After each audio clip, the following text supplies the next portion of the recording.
1925 में एक British explorer पर्सी faucet Amazon rain forest में एक ऐसे शहर की तलाश में निकले थे जिसके बारे में कहा जाता है कि वो पूरा सोने से बना हुआ है और उसका किंग रोजाना सोने के पाउडर से नहाता है। लेकिन उस दिन पर्सी फॉसेट अपने कैंप से निकले तो थे लेकिन फिर कभी वापस नहीं। ब्राजील अमेज़न रेन फॉरेस्ट दुनिया का सबसे बड़ा रेन फॉरेस्ट है जो हैरतअंगेज तौर पे 8 कंट्रीज आपस में शेयर करती हैं। इसका एरिया 70 लाख स्क्वायर किलोमीटर है। इतने बड़े एरिया में इंडिया जैसे 2 देश और यूनाइटेड किंगडम जैसे 28 देश फिट आ सकते हैं। जैसे ओशंस का बहुत बड़ा हिस्सा अभी तक हम इंसान एक्सप्लोर नहीं कर पाए, ऐसे ही अमेज़न रेन फॉरेस्ट का भी बहुत बड़ा हिस्सा अभी तक इंसानों की पहुंच से दूर है। यहाँ प्लांट्स, एनिमल्स और माइक्रोब्स की ऐसी किस्में रहती हैं जिनमें से अभी तक सिर्फ 10% का पता लगाया गया है। हर दिन यहाँ नई स्पीशी एक्सप्लोर की जाती है।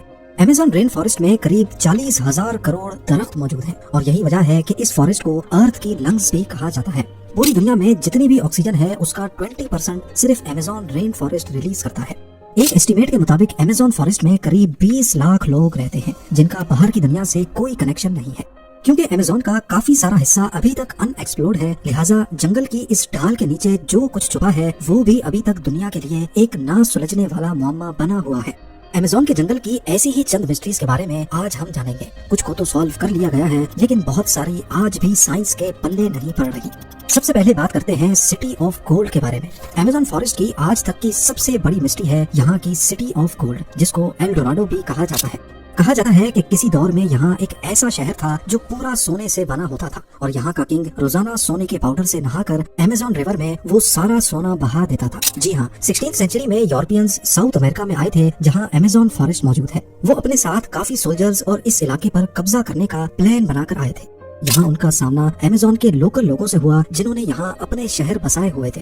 यूरोपियंस ने उनके बनाए हुए शहरों पर कब्जा कर लिया और 16th सेंचुरी के आखिर में उनको खबर मिली कि अमेज़न फॉरेस्ट के डीप में एक ऐसा शहर भी है जो पूरा सोने से बना हुआ है। तो इसी पर यूरोपियंस ने इस एल डोराडो सिटी की तलाश शुरू कर दी। पूरा अमेज़न फॉरेस्ट छान लेने के बाद उनको यहाँ के बहुत सारे कबीले तो जरूर मिले लेकिन जिस शहर की तलाश थी वो ना मिल सका, जबकि यहाँ उनको काफी सारा सोना जरूर मिला। अगले 200 सालों तक तलाश जारी रखने के बाद आखिरकार एल डोराडो को मिथ डिक्लेयर कर दिया गया। उसके बाद 19th सेंचुरी में एक ब्रिटिश एक्सप्लोरर पर्सी फॉसेट ने एल डोराडो को एक बार फिर से तलाश करने का फैसला किया। उन्होंने अमेज़न में टोटल 8 एक्सपीडिशंस किए लेकिन इस दौरान उनको एल डोराडो तो दूर की बात दूसरे शहर भी नहीं मिले जिनका जिक्र यूरोपियंस ने किया था। अपने आखिरी एक्सपीडिशन में पर्सी फॉसेट अमेज़न के बीच में मौजूद थे जब आखिरी बार उनसे राब्ता हुआ था। उसके बाद वो तलाश में निकले तो दोबारा कभी लौट कर नहीं आए। ये 29 मई 1925 का दिन था और जिस जगह से वो गायब हुए वो ब्राजील की स्टेट मैटो ग्रोसो थी। उनको कई महीनों तक तलाश किया गया लेकिन ना ही पर्सी फॉसेट मिले और ना ही उनकी डेड बॉडी। साइंटिफिक कम्युनिटी का मानना है कि ये जगह इंसानों के रहने के काबिल नहीं है, लिहाजा यहाँ कोई शहर या विलेज नहीं बस सकता। लेकिन वक्त के साथ जब टेक्नोलॉजी काफी एडवांस हो गई तो फिर अमेज़न में कुछ ऐसे निशानात मिले जिससे ये जाहिर होता है कि किसी दौर में यहाँ इंसानों ने पूरे शहर बसाए हुए थे। असल में पर्सी फॉसेट जिस जगह तलाश कर रहे थे वो जगह तो बिल्कुल सही थी लेकिन ढूंढने का तरीका सही नहीं था। यहाँ कई मकामात पर रिसर्चर्स को जमीन के अंदर ह्यूमन वेस्ट दबा हुआ मिला है। साइंसदानों ने अमेज़न में कई मकामात पर लिडार स्कैनिंग डिवाइस का इस्तेमाल करके घने जंगल की लेयर के नीचे पत्थर से बने स्ट्रक्चर्स भी ढूंढे हैं जिनको वक्त के साथ साथ जंगल ने छुपा दिया है। नेशनल जियोग्राफिक की टीम ने भी कैरेबियन के साहिल से 15 किलोमीटर अंदर अमेज़न में एक ऐसा शहर तलाश किया है जिसमें 2500 साल पुराने पूरे स्ट्रक्चर पहाड़ों के अंदर दबे हुए पाए गए। लेकिन इनमें एल डोराडो कौन सा है और आखिर ये इतने बड़े अमेज़न फॉरेस्ट में किस जगह मौजूद था, ये आज तक साइंटिफिक कम्युनिटी के लिए एक मिस्ट्री बना हुआ है।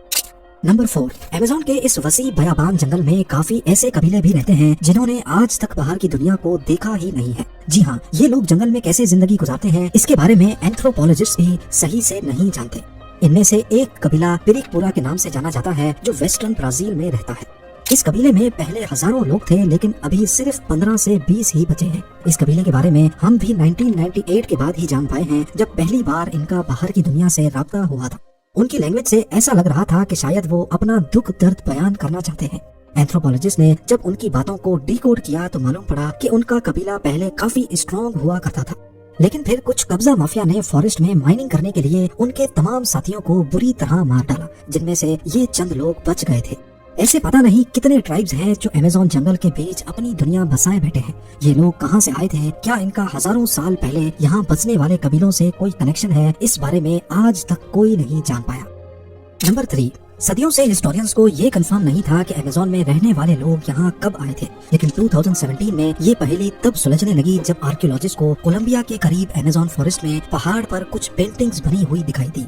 ये बड़े बड़े पत्थर पहाड़ के अंदर पूरी तरह दबे हुए थे और इन पेंटिंग्स को समझने के लिए इनको एक्सपोज करना बहुत जरूरी था। लिहाजा आर्कियोलॉजिस्ट ने यहाँ 13 किलोमीटर की खुदाई की तो मालूम पड़ा कि किसी दौर में ये पत्थर एक गार के अंदर मौजूद थे। इस 13 किलोमीटर की गार में जो पेंटिंग्स बनी हुई पाई गयी वो करीब 12,000 साल पुरानी थी। उस वक्त आखिरी आइस एज की एंडिंग चल रही थी और जाहिर है उस वक्त यहाँ जंगल नहीं बल्कि सिर्फ बर्फ ही बर्फ हुआ करती थी। इन पेंटिंग्स में कुछ ऐसे जानवर भी बने पाए गए जो सिर्फ आइस एज में ही हुआ करते थे, जैसा कि मैस्टोडॉन्स और जायंट स्लॉथ्स। इन पेंटिंग से ये भी अंदाजा लगाया गया कि उस दौर में यहाँ इंसान किस हालत में रहते थे और कैसे वो अपने से भी बड़े जानवरों का शिकार करते थे। नंबर 2, 2019 में साइंटिस्ट तब चौंक गए जब उनको नॉर्थ ब्राजील में अमेज़न फॉरेस्ट के माराजोआ आइलैंड पर एक मरी हुई हम्पबैक व्हेल मिली। हैरानी की बात व्हेल का मरना नहीं था बल्कि इसके मरने की टाइमिंग कुदरत के निजाम के खिलाफ थी। न सिर्फ इतना बल्कि व्हेल अमेज़न रिवर के करीब जमीन के ऊपर पाई गई थी। असल में 10 टन भारी ये व्हेल का बच्चा था। ये व्हेल्स सर्दियों की स्टार्टिंग में यानी अक्टूबर से नवंबर में अमेज़न के करीब समंदर में गर्म पानी एंजॉय करती हैं, लेकिन फिर ये खाने की तलाश में साउथ की तरफ एंटार्क्टिका के करीब चली जाती है। लेकिन ये व्हेल फरवरी में अमेज़न के करीब कैसे मरी थी? इन्वेस्टिगेशन से मालूम पड़ा कि ये जिस दिन मिली थी उससे सिर्फ 4 दिन पहले मरी थी। ना ही इसकी बॉडी पे किसी शिकार के निशानात थे और ना ही इसको कोई चोटें लगी हुई थी। तो अब यहाँ कई सवाल उठते हैं। पहला ये कि व्हेल इस मौसम में यहाँ कैसे पहुँची, ये समंदर से अमेज़न रिवर में क्यों आई और सबसे बढ़कर ये अमेज़न फॉरेस्ट के बीच जमीन तक कैसे पहुँची। वो दिन और आज का दिन ये मिस्ट्री कभी सॉल्व नहीं हो पाई। और अब नंबर 1, अमेज़न फॉरेस्ट का एक और सीक्रेट 2013 में डिस्कवर हुआ था जब पेरू के करीब एक केमिस्ट्री के स्टूडेंट को अमेज़न में ये अजीबोगरीब स्ट्रक्चर मिला। ये एक प्लांट के पत्ते के ऊपर बना हुआ था जो देखने में काफी मिस्टीरियस लग रहा था। इसके ठीक सेंटर में सिल्क से एक कोन बनी हुई थी और इसके चारों तरफ सिल्क से ही एक जबरदस्त फेंस भी बनी हुई थी। उस स्टूडेंट ने इस स्ट्रक्चर की फोटोज ली और उनको इंटरनेट पर पोस्ट कर दिया, लेकिन हैरत की बात यह थी कि आज तक ऐसा स्ट्रक्चर किसी ने भी नहीं देखा था। इस पर मजीद जांच पड़ताल के लिए साइंटिस्ट की एक टीम ने पेरू के इस हिस्से को विजिट किया। थोड़ी ही देर में इनको 45 से ज्यादा ऐसे ही स्ट्रक्चर मिल गए। कुछ तो दरख्तों पर बने थे और कुछ प्लांट्स के पत्तों पर। इस मिस्टीरियस स्ट्रक्चर को सिल्क हेंज का नाम दिया गया और इनमें से कुछ को वो अपने साथ लेबोरेटरी लेकर गए। माइक्रोस्कोप की मदद से देखा गया कि फेंस पर छोटे छोटे डस्ट माइट्स घूम रहे थे। ये कीड़े सिल्क प्रोड्यूस नहीं करते, लिहाजा ये बात तो कंफर्म थी कि ये स्ट्रक्चर इन्होंने तो नहीं बनाए थे। चंद दिनों के बाद फेंस के बीच वाली कोन आहिस्ता आहिस्ता फटने लगी और उसमें से एक स्पाइडर का बच्चा बाहर निकला। असल में ये स्ट्रक्चर स्पाइडर की एक खास स्पीशी ने बनाए थे जो सिर्फ वेस्टर्न अमेज़न में ही पाई जाती है। ये स्पाइडर अपने अंडों के गिर्द फेंस इस वजह से बनाते हैं ताकि इसमें छोटे छोटे डस्ट माइट्स फंस जाएं और जब उनका बच्चा अंडे से बाहर निकले तो उसके पास खाने के लिए कुछ मौजूद जरूर हो।